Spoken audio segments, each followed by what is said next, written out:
나도 데려가. 엄마 공기 좋은 산에서 요양하세요. 내 입에서 나온 말이 맞나 싶을 정도로 그 순간 내 목소리는 낯설게 느껴졌다. 11월의 차가운 바람이 얼굴을 매섭게 핥히고 지나갔다. 산 중턱 아무도 찾지 않는 이 외진 곳에서 나는 지금 무슨 짓을 하고 있는 걸까? 엄마는 그저 고개를 끄덕이셨다. 그 눈빛이 너무나 온화한 그 표정이 지금도 내 가슴을 후벼 판다. 그래, 준서가. 괜찮다. 엄마 괜찮으니까. 너희들 걱정하지 말고 가거라. 왜 화를 내지 않으시는 걸까? 왜 원망의 눈빛 하나 보이지 않으시는 걸까? 나는 그날 내 인생에서 가장 비겁한 선택을 했다. 아니, 우리 남매는 함께 최악의 결정을 내렸다. 하지만 10분 뒤 울린 그 전화 한 통이 내 인생의 모든 것을 뒤바꿔 놓을 줄은 그때는 몰랐다. 통장 잔액 3만 7천 원. 내 삶이 무너지고 있었다.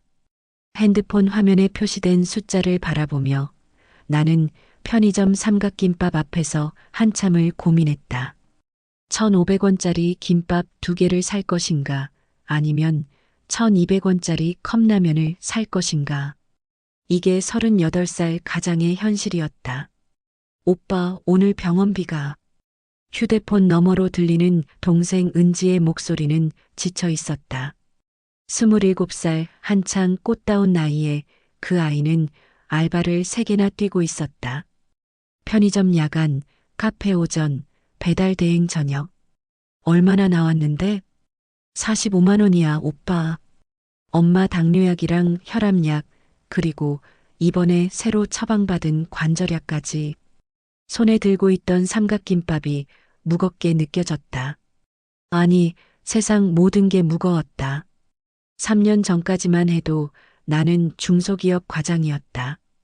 월급 300만 원, 적지 않은 금액이었다. 하지만 회사가 부도났고 나는 하루아침에 거리로 내몰렸다.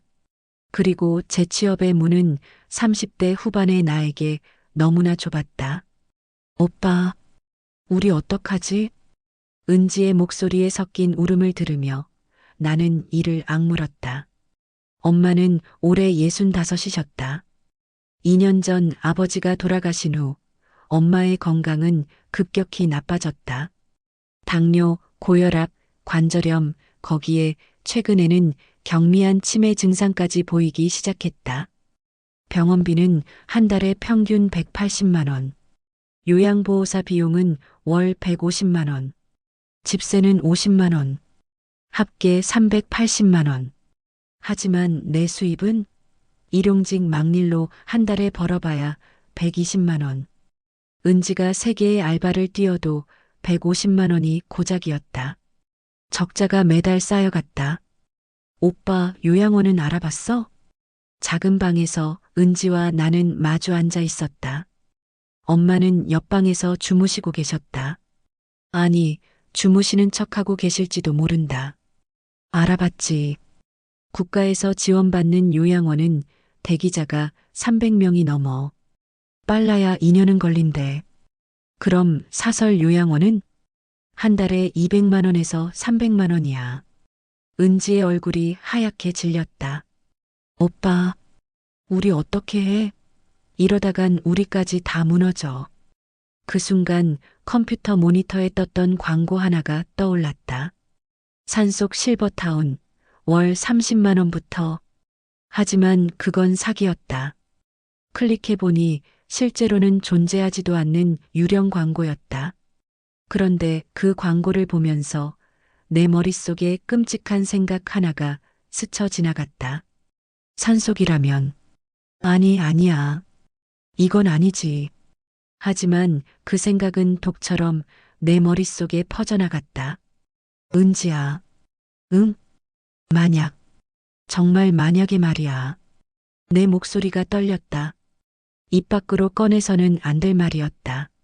하지만 그날 밤 나는 너무나 지쳐 있었다. 엄마를 어딘가 조용한 곳에. 오빠, 은지가 벌떡 일어났다. 그게 무슨 소리야? 미쳤어? 우리가 어떻게 엄마를. 나도 알아. 나도 미친 거 알아. 나는 머리를 쥐어뜯었다. 하지만 은지야, 현실을 봐. 우리가 이러다가 셋 다 길바닥에 나앉을 거야. 너는 알바 3개 뛰면서 몸이 얼마나 망가지고 있는지 알아? 나는 매일 건설 현장에서 목숨 걸고 일하는데 그래도 돈은 모자라. 그래도 그렇지. 어떻게 그런 생각을. 은지의 눈에서 눈물이 흘러내렸다. 하지만 나는 이미 한계에 다다라 있었다. 어제 현장에서 떨어질 뻔했다. 3층 높이에서 정신이 몽롱한 상태로 일하다가 발을 헛디뎠다. 동료가 잡아주지 않았다면 지금 이 자리에 없었을 것이다. 일주일만 생각해보자. 그날 밤 우리는 서로를 마주보지 못한 채 각자의 방으로 돌아갔다. 그리고 그 일주일 동안 지옥 같은 고민이 시작되었다. 닷새가 지났다.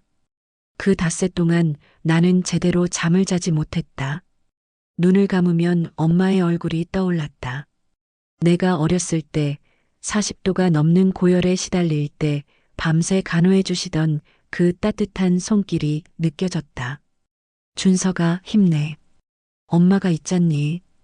고등학교 때 왕따를 당해서 자살까지 생각했을 때 나를 끌어안고 밤새 울어주시던 엄마. 은지야, 너는 할 수 있어.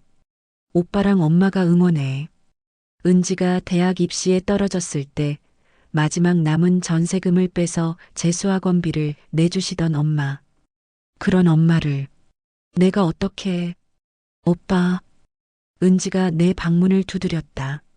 새벽 2시였다. 잠이 안 와? 응, 나도 잠이 안 와.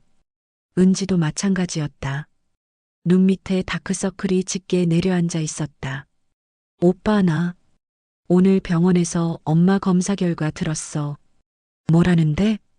치매가 생각보다 빨리 진행되고 있대. 6개월에서 1년 안에 중증으로 갈 수도 있대. 내 심장이 철렁 내려앉았다. 그럼 요양원은 필수라는 거잖아. 응. 그리고 비용도 더 많이 들 거래. 24시간 케어가 필요하다고. 그 순간 은지가 조용히 말했다. 오빠, 나 미친 것 같아. 자꾸 오빠가 그날 한 말이 떠올라. 은지야.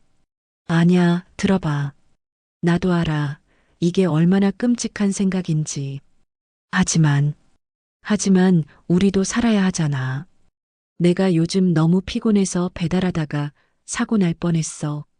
빨간불인 줄도 모르고 그냥 지나가려고. 은지가 울음을 터뜨렸다. 우리가 이러다가 다 같이 죽을 것 같아, 오빠. 나는 은지를 꼭 안아주었다. 둘 다 떨고 있었다. 계획의 시작. 그래도 이건 아니야. 나는 마지막으로 양심의 끈을 붙잡으려 했다. 다른 방법을 찾아보자. 복지관에 다시 문의해보고 정부 지원금도 알아보고. 이미 다 알아봤어, 오빠. 우리는 기초생활수급자 대상도 안 돼. 오빠가 일용직이라도 일하고 있으니까. 차라리 일을 안 하면 지원받을 수 있는데 그럼 우리는 당장 다음 달 집세도 못 내. 악순환이었다. 일을 해야 기본 생활은 유지되지만 일을 하면 정부 지원 대상에서 제외된다. 그렇다고 일을 안 하면 당장 굶는다. 오빠, 만약에. 은지가 조심스럽게 말을 꺼냈다. 만약에 정말 그렇게 한다면 우리가 완전히 버리는 건 아니잖아. 그냥 시설에 모시는 거랑 비슷한 거지. 산속 공기 좋은 곳에 가끔 찾아뵙고. 은지야, 그게 말이 돼? 산속에 어떻게. 아냐, 들어봐. 내가 찾아봤는데 강원도 쪽에 빈 산장들이 있대. 겨울철에는 아무도 안 쓰는. 거기에 엄마를 모시고 우리가 일주일에 한 번씩 올라가서 식료품이랑 필요한 거 갖다 드리면. 나는 은지를 멍하니 바라봤다. 너 진심이야? 나도 몰라, 오빠. 하지만 우리가 선택할 수 있는 게 뭐가 있어? 이대로 가면 정말 우리까지 다 무너져. 그날 밤 우리는 선을 넘었다. 인간으로서 절대 넘어서는 안 될 선을. 엄마는 알고 계셨다. 일주일 후 나는 강원도의 한 외진 산을 탑사했다. 11월의 산은 을씨년스러웠다. 나뭇잎은 다 떨어졌고 차가운 바람만이 스산하게 불어왔다. 정말 여기에 엄마를? 가슴이 미어졌다. 하지만 나는 발걸음을 멈추지 않았다. 아니, 멈출 수가 없었다. 이미 우리는 한계를 넘어선 상태였다. 산 중턱쯤에 버려진 산장 하나가 있었다. 문은 잠겨 있었지만 창문은 열려 있었다. 안을 들여다보니 먼지가 쌓여 있었지만 그래도 비바람은 피할 수 있을 것 같았다. 여기라면. 나는 사진을 몇 장 찍었다. 집으로 돌아오는 길, 차 안에서 나는 계속 울었다. 이게 정말 옳은 일인가? 아니, 옳을 리가 없다. 하지만 다른 방법이 있나? 그날 저녁 엄마가 갑자기 나를 부르셨다. 준서가 이리 와봐라. 엄마의 방으로 들어갔다. 엄마는 침대에 앉아 계셨는데 무릎 위에 낡은 수첩 하나를 펼쳐놓고 계셨다. 엄마, 왜요? 앉아라. 엄마의 목소리가 평소와 달랐다. 더 또렷했고 더 진지했다. 엄마, 다 알고 있다. 심장이 멎는 것 같았다. 뭘 아신다고요? 너희들이 요즘 고민하는 거. 엄마 때문에 너희들이 얼마나 힘든지. 엄마. 치매가 있어도 귀머거리는 아니란다. 너희들이 밤에 하는 얘기 다 들렸어. 나는 고개를 들 수가 없었다. 엄마, 죄송해요. 저희가 너무 못난 자식들이에요. 아니다. 엄마가 내 손을 잡으셨다. 그 손은 여전히 따뜻했다. 너희들이 나쁜 게 아니야. 세상이 나쁜 거지. 아프면 병원에 가고 늙으면 편히 쉴 수 있어야 하는데 그게 안 되는 세상이 잘못된 거란다. 엄마, 준서가 엄마가 부탁 하나만 들어줄래? 엄마가 수첩을 내밀었다. 이게 뭐예요? 엄마 통장이야. 비밀번호는 내 생일이고. 나는 엄마를 멍하니 바라봤다. 왜 이걸 지금? 그냥 가지고 있거라. 나중에 필요할 때가 있을 거야. 그날 밤 나는 엄마가 주신 통장을 가방 깊숙이 넣어두었다. 볼 용기가 없었다. 잔액이 얼마나 되는지조차 확인할 수 없었다. 11월 23일 토요일. 아침 일찍 우리는 출발했다. 엄마를 모시고 강원도로 가는 길. 엄마, 오늘 날씨 좋죠? 산에 드라이브 가요. 은지가 억지로 밝게 말했다. 하지만 그 목소리는 떨리고 있었다. 그래, 좋구나. 엄마는 그저 미소만 지으셨다. 차를 몰면서 백미러로 뒷좌석을 보니 엄마는 창밖을 내다보고 계셨다. 무슨 생각을 하고 계실까? 엄마, 미안해요. 정말 미안해요. 속으로 수없이 사과했지만 입 밖으로는 꺼낼 수 없었다. 고속도로를 벗어나 국도를 벗어나 산길로. 점점 길은 좁아졌고 사람의 흔적은 사라졌다. 오빠, 정말 이렇게 할 거야? 은지가 작은 목소리로 물었다. 다른 방법이 있어? 하지만 조용히 해. 엄마 들으시겠어. 하지만 뒷좌석의 엄마는 아무 말씀도 하지 않으셨다.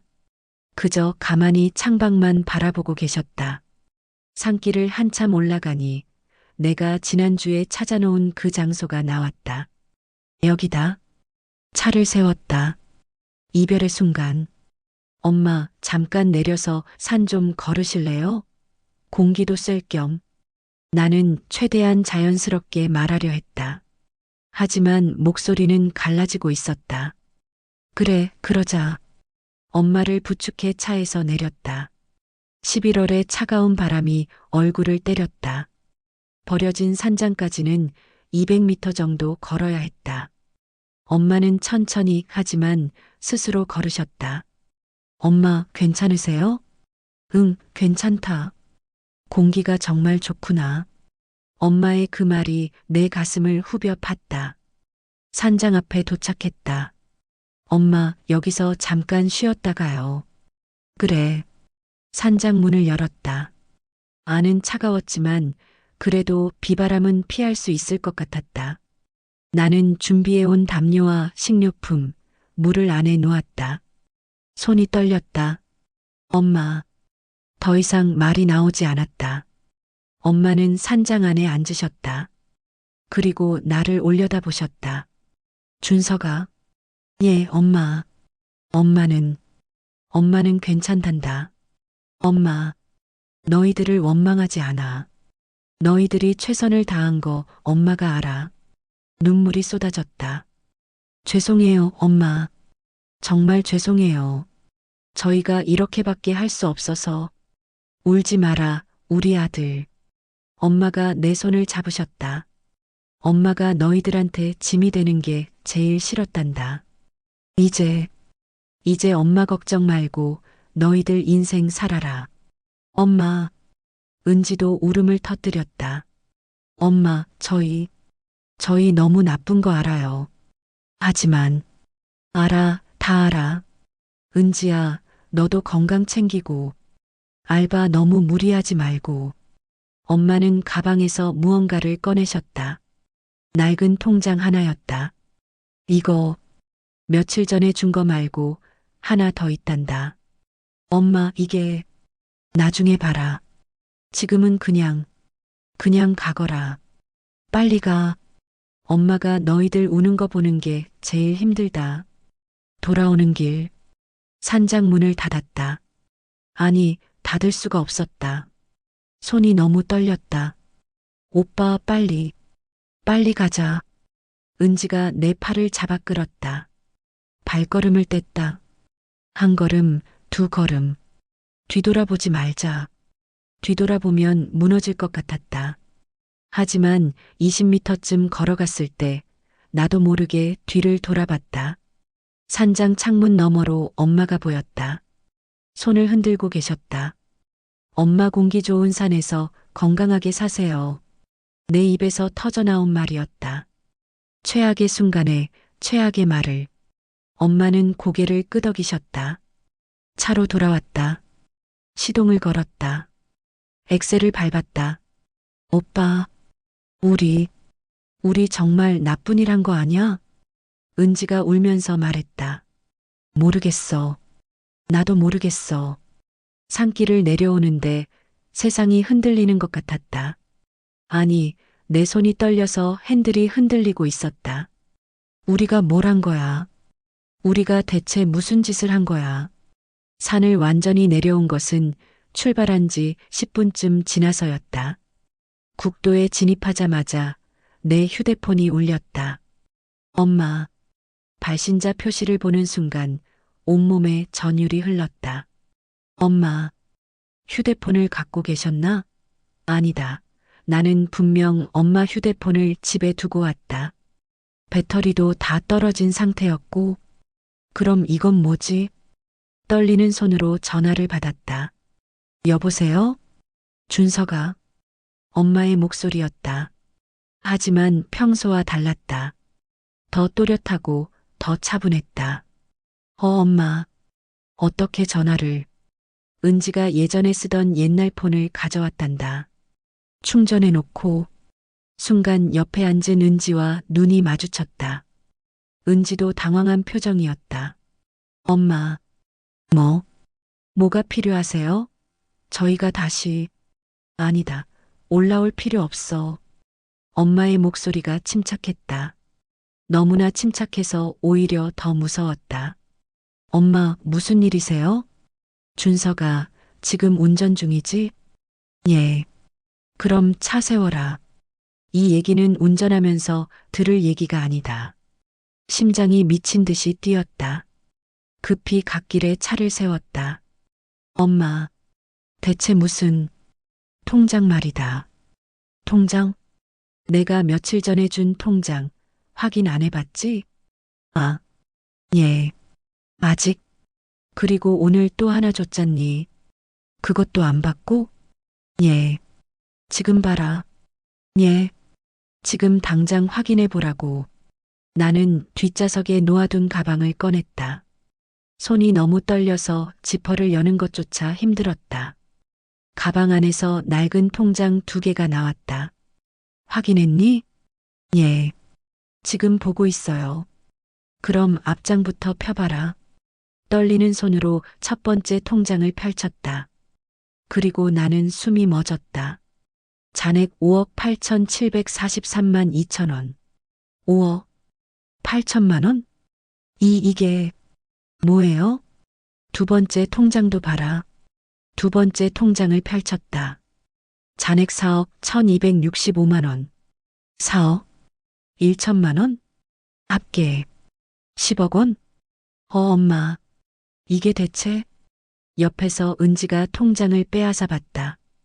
그리고 비명을 질렀다. 어떻게 이런 돈이?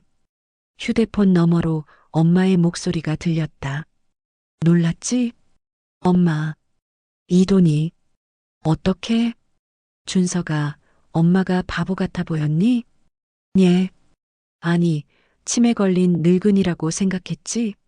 아무것도 모르고 아무것도 할 수 없는? 엄마의 목소리에 알 수 없는 감정이 섞여 있었다. 너희 아버지가 돌아가시고 나서 엄마가 보험금 5억을 받았단다. 거기에 아버지가 평생 모아둔 적금이 3억, 그리고 엄마가 따로 모아둔 돈이 2억. 그런 돈이 있었는데 왜 말을 안 했냐고? 엄마가 웃었다. 하지만 그 웃음은 슬펐다. 너희들을 시험하고 싶었단다. 시험? 이요? 응. 너희들이 정말 엄마를 사랑하는지 아니면 그저 의무감으로 모시는 건지. 가슴이 얼어붙는 것 같았다. 엄마는 알고 있었어. 너희들이 얼마나 힘들어하는지. 그래서 일부러 그 돈을 숨겼단다. 왜요? 만약 엄마한테 돈이 있다는 걸 알면 너희들이 엄마를 모시는 이유가 돈 때문일 수도 있잖니. 엄마는 너희들의 진심을 알고 싶었어. 엄마. 그런데 엄마의 목소리가 떨렸다. 너희들은 엄마를 버렸구나. 그 말이 가슴에 비수처럼 꽂혔다. 엄마, 죄송해요. 정말 죄송해요. 준서가 은지야. 예. 엄마는 이해한다. 정말이야. 너희들이 얼마나 힘들었는지 알아. 하지만 엄마의 목소리에서 울음이 섞였다. 그래도 엄마는 너희들이 끝까지 포기하지 않기를 바랐단다. 설령 돈이 없어도, 설령 모든 게 무너져도 가족은 함께 있어야 한다고 생각했어. 엄마, 저희 말이 나오지 않았다. 그런데 너희들은 엄마를 산에 버리고 갔구나. 그 추운 산에. 혼자. 엄마, 다시 올라갈게요. 지금 바로 모시러. 아니다. 엄마의 목소리가 단호했다. 이미 늦었어. 너희들은 선택을 했고 엄마도 선택을 했다. 무슨 말씀이세요? 그 돈 너희들 가져라. 엄마는 필요 없어. 엄마, 대신 조건이 있다. 엄마가 잠시 숨을 고르셨다. 다시는 엄마를 찾지 마라. 이제 우리는 남이다. 그 순간 내 세상이 무너졌다. 엄마, 그런 말씀하지 마세요. 저희가 잘못했어요. 나는 울부짖었다. 지금 바로 모시러 갈게요. 엄마, 제발. 안 된다. 왜요? 왜 안 돼요? 너희들은 이미 엄마를 버렸어.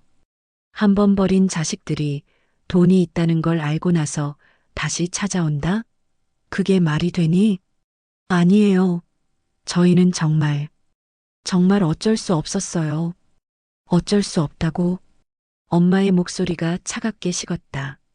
세상에 어쩔 수 없는 일은 없단다. 준서가. 모든 건 선택이야. 너희들은 엄마를 버리는 선택을 했어. 엄마, 제발, 제발, 통장은 가져라. 그게 너희들이 원하던 거잖니. 이제 요양원비 걱정도 없고 돈 걱정도 없어. 행복하게 살아라. 엄마, 저희한테 그런 자격 없어요. 그 돈 필요 없어요. 자격? 엄마가 슬프게 웃었다. 자격은 진작에 없었어. 엄마를 산에 버리고 온 순간부터 엄마, 엄마. 준서가 마지막으로 한 가지만 물어볼게. 예. 뭐든지 말씀하세요. 만약에 말이다. 만약에 엄마한테 이 돈이 없었다면 너희들은 어떻게 했을 것 같니? 나는 대답할 수 없었다. 정직하게 말해봐. 다시 모시러 왔을까? 아니지. 안 왔을 거야. 그저 가끔 전화로 안부나 묻고 명절에 산에 올라와서 음식 좀 갖다 주고 그렇게 살았겠지? 그 말이 너무나 정확해서 나는 아무 말도 할 수 없었다. 엄마는 알아. 너희들이 나쁜 아이들이 아니라는 거. 그냥 세상이 너희들을 그렇게 만든 거지.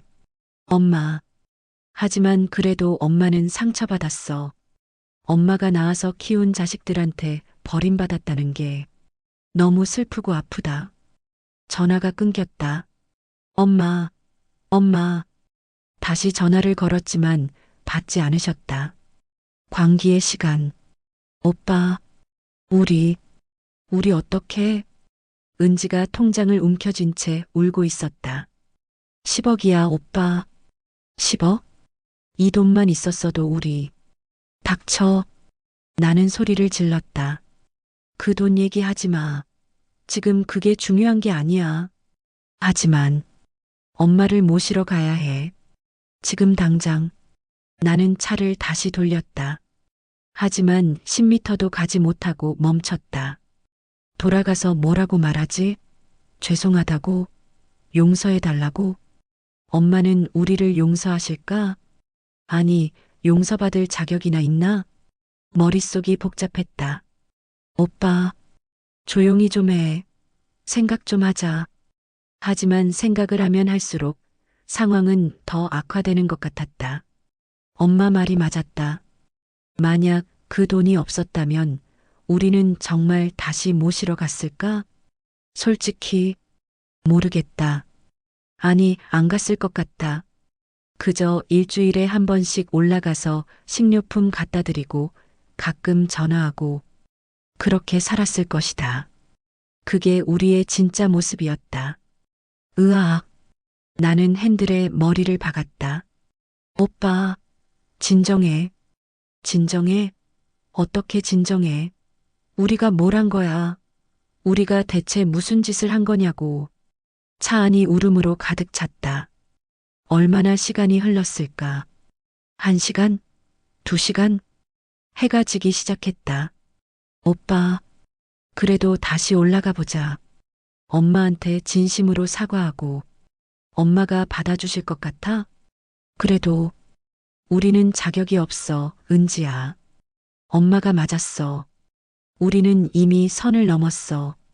그날 밤 우리는 차 안에서 잤다. 아니, 잠을 잘 수 없었다. 다음 날 아침, 날이 밝았다. 차창에 서리가 맺혀 있었다. 11월 말의 추위가 뼛속까지 파고들었다. 오빠, 일단 산에 올라가 보자.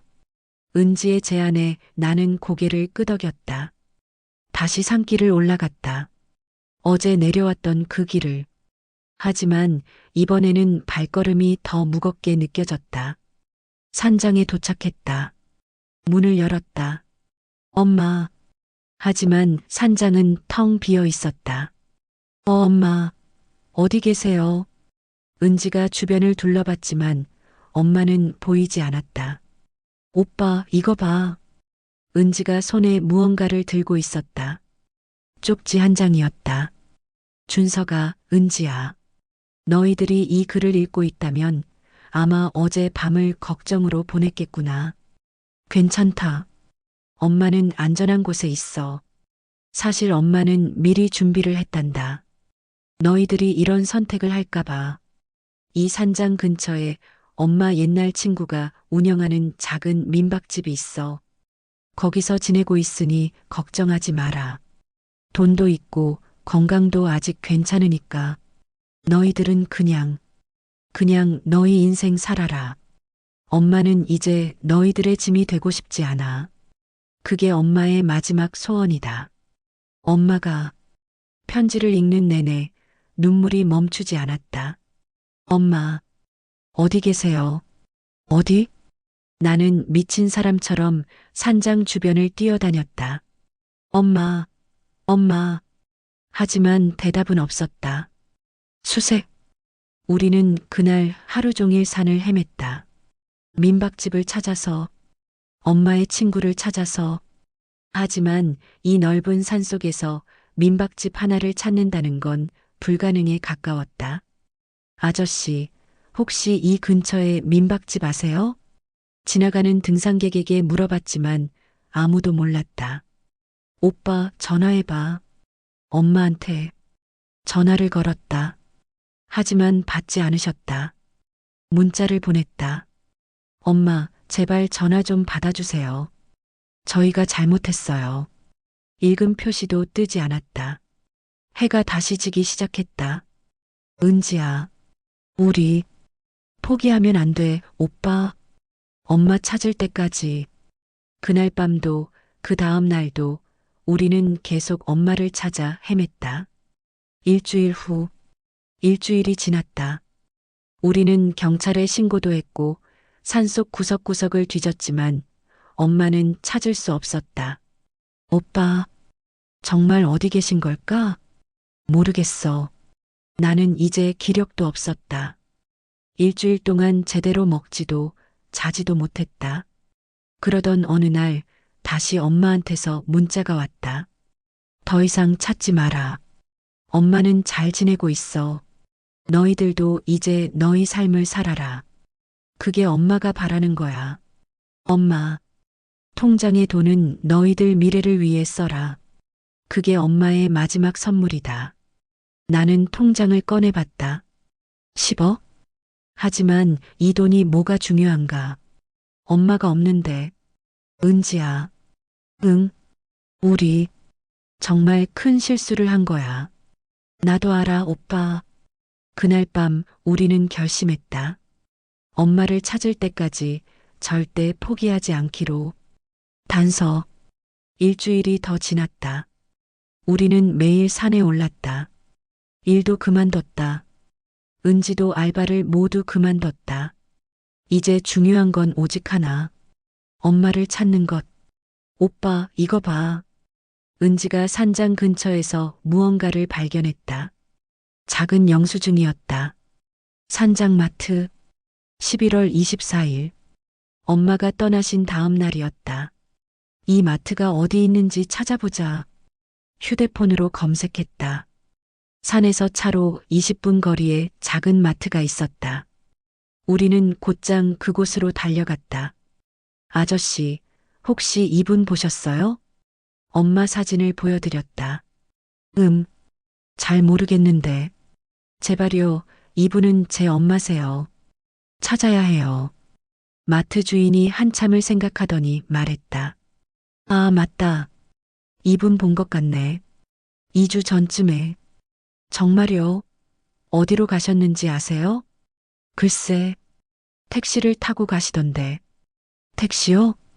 응, 여기 단골 택시 기사님이 계신데 그분한테 물어보면 알 수도 있을 거야. 추적. 택시 기사를 찾는 데는 이틀이 걸렸다. 아, 그 할머니요? 기억나죠? 어디로 모셔다 드렸는지 기억하세요? 정산시 쪽이었어요. 거기 요양원 단지가 있거든요. 요양원? 엄마가 혼자 요양원에? 가슴이 찢어지는 것 같았다. 우리는 곧장 정산시로 향했다. 요양원이 3곳 있었다. 우리는 하나하나 찾아다녔다. 첫 번째 요양원.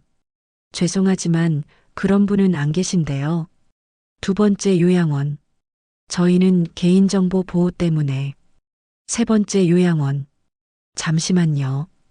직원이 컴퓨터를 확인했다. 아, 계시네요. 김순자 어르신. 정말요? 네, 2주 전에 입소하셨네요. 단 본인이 외부인 면회를 거부하셨습니다. 제발이요. 저희는 자식이에요. 딱 한 번만. 죄송하지만 원칙상. 제발입니다. 한 번만. 나는 무릎을 꿇었다. 직원이 난처한 표정을 지었다. 잠시만 기다리세요. 어르신께 여쭤보고 올게요. 10분이 지났다. 직원이 돌아왔다. 어르신께서 안 만나신다고 하십니다. 엄마. 하지만 이것만 전해드리라고 하셨어요. 직원이 봉투 하나를 건넸다. 엄마의 편지. 봉투를 열었다. 편지가 들어 있었다. 준서가, 은지야.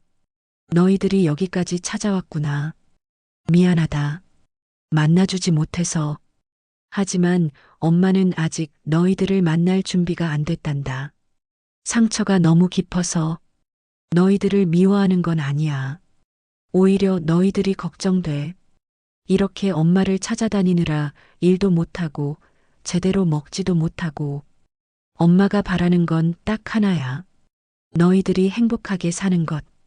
그 10억으로 집도 사고 사업도 해보고 제대로 된 인생을 살아라. 그게 엄마한테 해줄 수 있는 가장 큰 효도야. 시간이 지나면 엄마도 마음이 풀릴 거야. 그때 다시 만나자. 조급해하지 마라. 지금은 서로 거리를 두는 게 맞는 것 같구나. 사랑한다. 우리 아들, 우리 딸. 엄마가 편지를 읽고 나서 나는 그 자리에 주저앉았다. 엄마, 엄마. 은지도 울고 있었다. 엄마, 저희 정말 후회하고 있어요. 제발. 하지만 요양원 문은 굳게 닫혀 있었다. 1개월 후, 우리는 요양원 근처에 작은 원룸을 얻었다. 매일 요양원 앞에 갔다. 하지만 엄마는 만나주지 않으셨다. 오빠, 우리 이렇게 계속 기다려야 하나? 그래야지. 엄마가 마음을 여실 때까지 10억은 그대로 두었다. 손도 대지 않았다. 엄마가 없는 그 돈은 우리에게 아무 의미가 없었다. 대신 우리는 다시 일을 시작했다. 나는 요양원 근처 건설 현장에서, 은지는 근처 카페에서 일하면서 돈을 모았다. 그리고 그 돈으로 매주 요양원에 후원금을 넣었다. 엄마 방에 써주세요. 익명으로요. 직원이 고마워했다. 어르신들께 큰 힘이 됩니다. 2개월 후, 오빠 오늘도 안 만나주시겠대. 벌써 60번째였다. 60일 동안 매일 찾아갔지만 엄마는 한 번도 만나주지 않으셨다. 하지만 우리는 포기하지 않았다. 매일 요양원 앞에 갔다. 그리고 편지를 썼다. 엄마, 오늘도 날씨가 좋았어요. 엄마가 좋아하시는 국화꽃이 피었더라고요. 엄마, 오늘은 제가 처음으로 칭찬받았어요. 현장 소장님이 일을 잘한다고. 엄마 덕분이에요. 엄마, 은지가 카페에서 정직원 제의를 받았어요.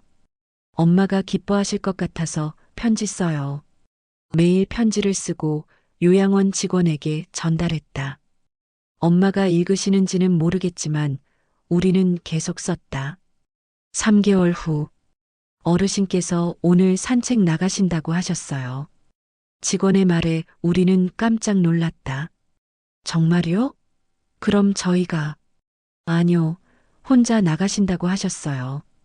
근데 요양원 정원이니까 거기서 우연히 마주칠 수는 있겠죠. 우리는 서둘러 정원으로 향했다. 그리고 멀리서 엄마를 봤다. 벤치에 앉아 계셨다. 조심스럽게 다가갔다. 엄마. 엄마가 고개를 들으셨다. 3개월 만에 보는 엄마의 얼굴. 많이 야위셨다. 엄마. 우리예요. 엄마는 우리를 바라보셨다. 하지만 아무 말씀도 하지 않으셨다. 엄마, 죄송해요. 정말, 정말 죄송해요. 나는 무릎을 꿇고 엄마 앞에 엎드렸다. 은지도 옆에서 울고 있었다. 저희가 너무 잘못했어요. 용서해 주세요. 한참을 그렇게 있었다. 그때 엄마의 손이 내 머리를 쓰다듬었다. 일어나거라. 엄마, 일어나라고. 떨리는 목소리로 일어났다. 엄마는 우리를 바라보셨다. 많이 힘들었지? 엄마도 힘들었단다. 너희들 때문이 아니라 세상이 너희들을 그렇게 만든 게 화가 나서. 엄마, 준서가, 은지야. 엄마가 우리의 손을 잡으셨다. 엄마가 미안하다. 아니요, 아니야. 엄마가 미안해. 너희들에게 너무 큰 짐이 됐구나. 그런 말씀하지 마세요. 처음에는 화가 났어. 정말 많이. 하지만 지난 3개월 동안 너희들이 매일 편지를 쓰고 후원금을 보내고 요양원 앞에서 기다리는 걸 보면서 엄마의 눈에서 눈물이 흘러내렸다. 엄마가 깨달았단다. 너희들도 피해자라는 걸. 이 잔인한 세상이. 엄마, 너희들은 나쁜 아이들이 아니었어. 그저 너무 힘들었던 거지. 엄마가 우리를 끌어안으셨다. 미안하다, 우리 아들, 우리 딸. 엄마가 너희들한테 너무 가혹했구나. 아니에요, 엄마. 저희가 잘못했어요. 우리는 엄마 품에서 한참을 울었다. 3개월간 쌓였던 모든 감정이 터져나왔다. 후회, 죄책감, 그리움, 사랑. 모든 것이 눈물로 흘러나왔다. 엄마, 다시는 그런 생각 안 할게요. 알아, 엄마가 다 알아. 엄마가 우리의 머리를 쓰다듬으셨다. 이제 괜찮아. 다 괜찮아. 우리는 엄마를 요양원에서 모셔왔다. 아니, 엄마가 원하셔서 나오신 것이다. 요양원도 좋지만 그래도 자식들이랑 사는 게 제일 좋지. 엄마의 말씀에 우리는 눈물을 흘렸다. 엄마, 이번에는 정말 잘할게요. 알아, 믿는다. 우리는 엄마가 주신 10억 중 3억으로 작은 빌라를 샀다. 방 3개짜리 빌라였다. 엄마 방, 내 방, 은지 방. 엄마, 여기가 엄마 방이에요. 햇볕도 잘 들고 화장실도 바로 옆에 있어요. 그래, 좋구나. 엄마는 방을 둘러보시며 미소 지으셨다. 준서가, 예, 엄마. 남은 돈은 어떻게 할 거니? 엄마 병원비랑 생활비로 쓸 거예요. 그리고 나는 은지를 바라봤다. 은지 대학 등록금도 내주고 싶어요. 은지가 포기했던 꿈, 이제라도 이룰 수 있게. 오빠, 은지가 눈물을 흘렸다. 나는 괜찮아, 오빠. 아니야. 넌 꿈이 있었잖아. 사회복지사. 다른 사람들 돕는 게 꿈이었잖아. 하지만 엄마도 그러셨어. 은지가 공부하는 거 보고 싶다고. 엄마가 고개를 끄덕이셨다. 그래, 은지야. 이제 내 꿈을 이뤄라. 엄마, 감사해요. 변화. 그로부터 시간이 흘렀다. 은지는 방송통신대학교 사회복지학과에 편입했다. 낮에는 일하고 밤에는 공부했다. 나는 건설회사에 정식으로 취직했다. 일용직이 아닌 정규직으로. 그리고 우리는 매일 저녁 엄마와 함께 식사를 했다. 오늘 회사에서 뭐 했어? 현장 안전관리 교육 받았어요. 재밌었어요. 그래, 다치지 말고 조심해야 한다. 예, 엄마. 은지는? 학교는 어때? 좋아요, 엄마. 오늘 노인복지론 수업 들었는데 정말 유익했어요. 그래, 잘했다. 평범한 대화. 하지만 우리에게는 그 어떤 것보다 소중한 시간이었다. 어느 주말, 엄마, 오늘 날씨 좋은데 산책 가실래요? 그래, 좋지. 우리는 엄마를 모시고 근처 공원으로 갔다. 벤치에 앉아 햇볕을 쬐며 엄마가 말씀하셨다.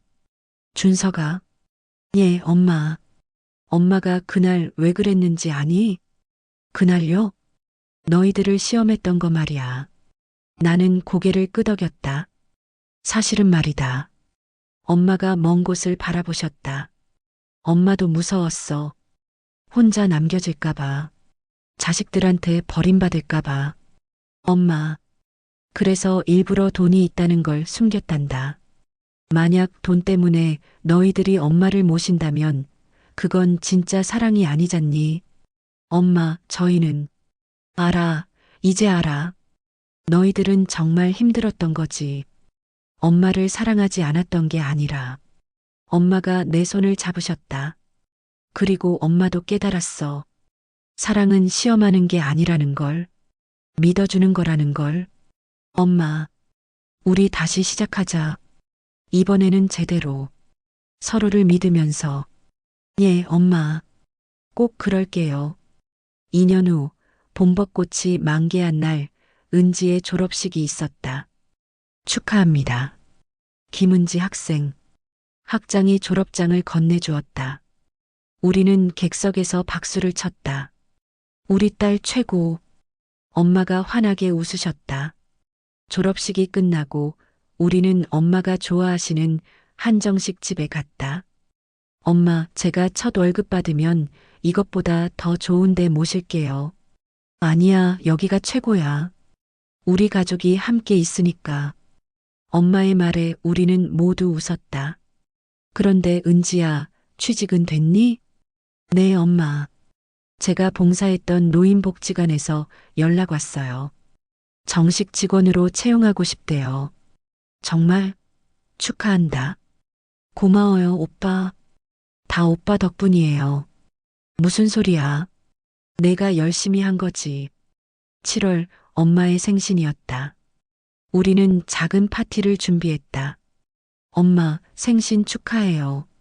케이크에 촛불을 켰다. 67개.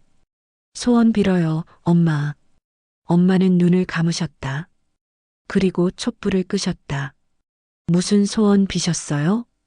비밀이야. 하지만 하나는 말해줄게. 뭔데요?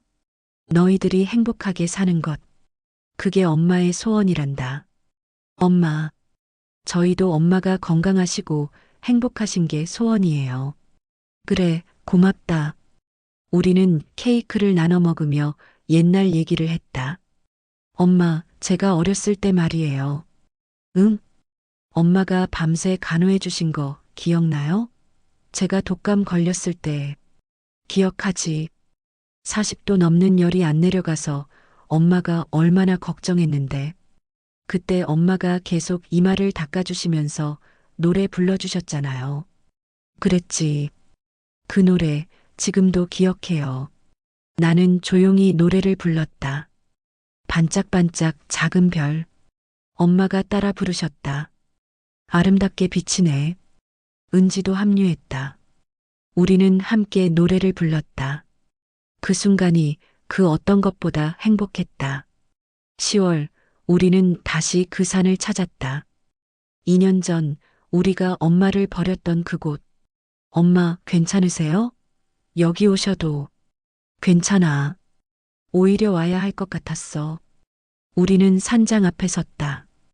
2년 전 그날이 떠올랐다. 엄마, 정말 죄송해요. 이제 됐어. 다 지난 일이야. 엄마가 산장 문을 열었다. 안은 여전히 텅 비어 있었다. 여기서 엄마가 하룻밤을 보냈단다. 엄마, 무섭지 않았어. 오히려 편안했어. 왜냐하면 엄마가 우리를 바라보셨다. 너희들이 다시 돌아올 거라는 걸 알았으니까. 엄마, 엄마는 믿었어. 너희들이 나쁜 아이들이 아니라는 걸.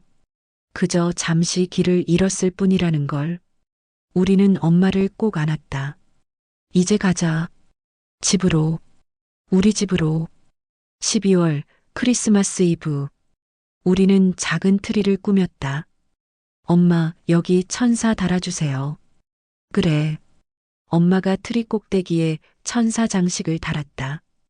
불을 켜니 트리가 반짝였다. 예쁘다. 엄마도 예뻐요. 호호, 이 나이에 무슨. 초인종이 울렸다. 문을 여니 택배가 와 있었다. 뭐지? 상자를 열어보니 편지가 하나 들어 있었다. 김순자 어르신께. 저는 요양원 원장입니다. 어르신께서 계셨던 3개월 동안 저희는 많은 것을 배웠습니다. 특히 어르신의 자녀분들이 보내주신 편지와 후원금을 보며 진정한 가족의 의미를 깨달았습니다. 작은 선물을 보내드립니다. 어르신 가족 모두 행복한 연말 보내시길 바랍니다. 상자 안에는 가족 사진 액자가 들어 있었다. 요양원에서 찍었던 사진이었다. 우리가 정원에서 처음 만났던 그날에. 엄마, 참 좋은 분들이구나. 우리는 액자를 거실벽에 걸었다. 사진 속 우리는 울고 있었지만 그 눈물 뒤에는 희망이 보였다. 2년 후 어느 봄날, 벚꽃이 만개한 공원. 우리는 엄마와 함께 산책을 하고 있었다. 엄마의 건강은 많이 좋아지셨다. 규칙적인 식사와 운동, 그리고 무엇보다 가족의 사랑 덕분에. 엄마, 오늘 날씨 정말 좋죠? 그래, 좋구나. 엄마, 저기 벤치에 앉으실래요? 그래. 벤치에 앉아 벚꽃을 바라봤다. 바람이 불 때마다 꽃잎이 흩날렸다. 엄마, 응? 그날 일 있잖아요. 2년 전. 응? 만약에 그 일이 없었다면 우리가 지금처럼 행복할 수 있었을까요? 엄마가 한참을 생각하시더니 말씀하셨다. 모르겠구나. 하지만 한 가지는 확실해. 뭐요? 그 일이 있었기에 우리는 서로가 얼마나 소중한지 깨달았단다. 맞아요. 인생은 참 아이러니하지. 가장 아픈 순간이 가장 큰 깨달음을 주다니. 나는 엄마의 손을 잡았다. 엄마 사랑해요. 나도 사랑한다. 우리 아들. 은지가 다가왔다. 엄마, 오빠 사진 찍어요. 그래, 찍자. 우리는 벚꽃나무 아래서 사진을 찍었다. 찰칵. 사진 속 우리는 모두 웃고 있었다. 진심 어린 미소로. 그날 밤 집으로 돌아와서 엄마가 나를 부르셨다. 준서가 잠깐 이리 와봐. 예, 엄마. 엄마의 방으로 들어갔다. 앉아라. 무슨 말씀을 하실까?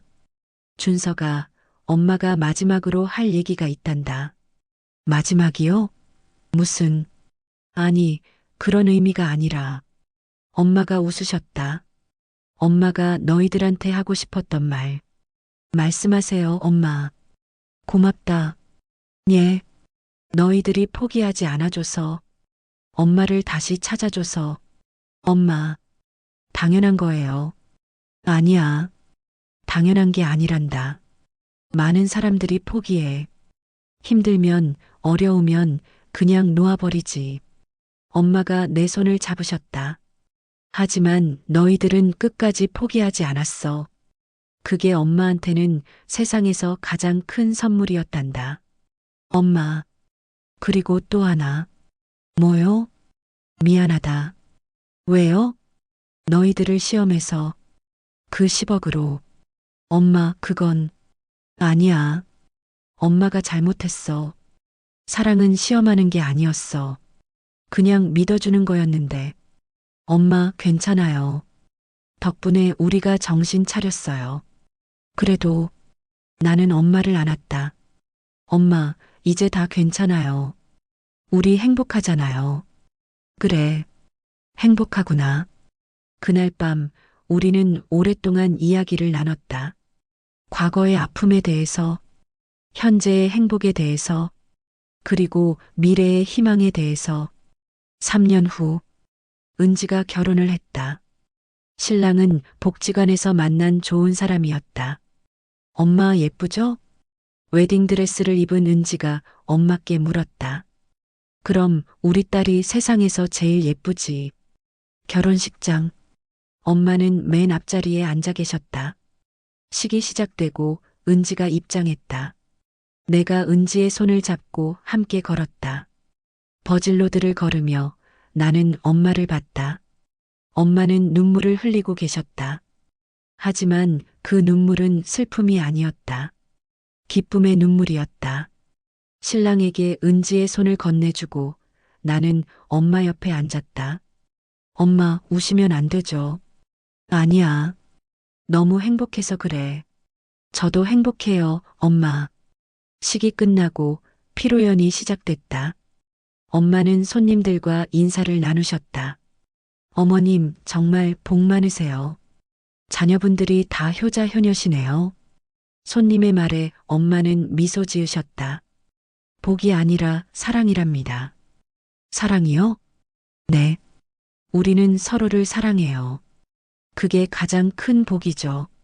5년 후 어느 따뜻한 봄날, 우리는 다시 그 산을 찾았다. 하지만 이번에는 5명이었다.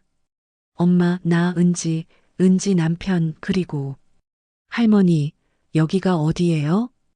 은지의 3살 난 딸, 지우가 물었다. 여기는 말이야. 엄마가 지우를 안아 올리셨다. 할머니한테 아주 특별한 곳이란다. 왜요? 여기서 할머니가 다시 태어났거든. 다시 태어났어요? 응. 그리고 우리 가족도 다시 태어났어. 우리는 산장 앞에 섰다. 5년 전 그날의 기억이 떠올랐다. 하지만 이제는 아프지 않았다. 오히려 감사했다. 그 아픔이 있었기에 지금의 행복이 있으니까. 엄마, 응? 사랑해요. 나도 사랑한다, 우리 아들. 할머니, 저도 사랑해요. 할머니도 우리 지우 사랑한단다. 우리는 산장 앞에서 가족 사진을 찍었다. 5명이 함께. 사진 속 우리는 모두 환하게 웃고 있었다. 그리고 그 뒤로 펼쳐진 산과 하늘은 마치 우리의 앞날을 축복하는 것 같았다. 내레이션 마무리. 돈이 전부가 아니었다. 10억이 있어도 가족이 없으면 의미가 없었다. 하지만 가족이 있으면 10원도 천금 같았다. 우리는 가장 아픈 방법으로 그것을 깨달았다. 엄마를 산에 버렸던 그날. 그날은 우리 인생에서 가장 부끄러운 날이자 동시에 가장 큰 전환점이 된 날이었다. 엄마는 우리를 용서해 주셨다. 아니, 처음부터 원망하지 않으셨을지도 모른다. 엄마는 그저 우리가 깨닫기를 기다리셨던 것이다. 진정으로 소중한 것이 무엇인지. 그리고 우리는 깨달았다. 5년이 지난 지금도 우리는 매일 감사하며 산다. 함께 할 수 있음에, 서로를 사랑할 수 있음에, 그리고 무엇보다 엄마가 우리 곁에 계심에. 이것이 우리의 이야기다. 산속에 버려졌던 엄마와 그 엄마를 다시 찾은 2 자식의 이야기. 실수하고 후회하고 용서받고 다시 시작한 이야기. 완벽하지 않지만 그래서 더 진실한 이야기. 이것이 바로 사랑의 이야기다. 에필로그 10년 후. 10년 후 엄마는 70대 중반이 되었다.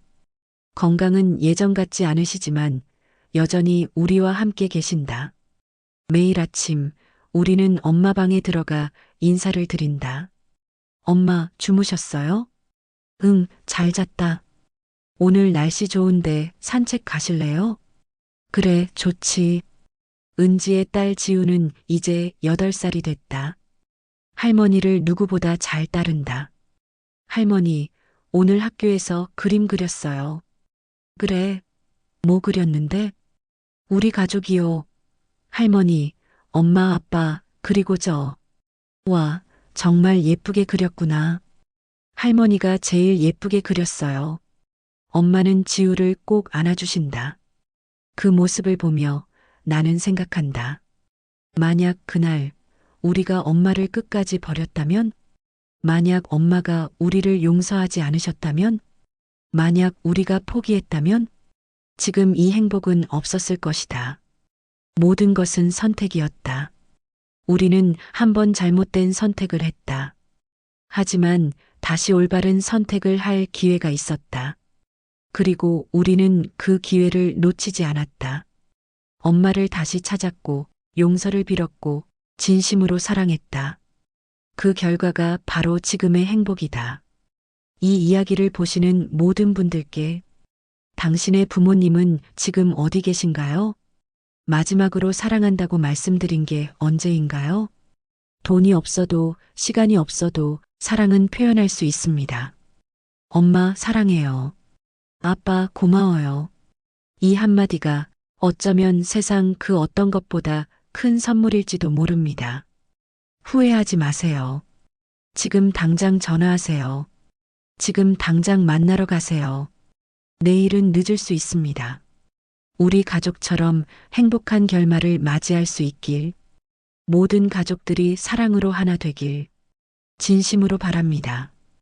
이 이야기가 여러분에게 잔잔한 울림을 주었다면 무료 구독과 좋아요 눌러주시고 어디에서 듣고 계신지 댓글 남겨주세요. 감사합니다.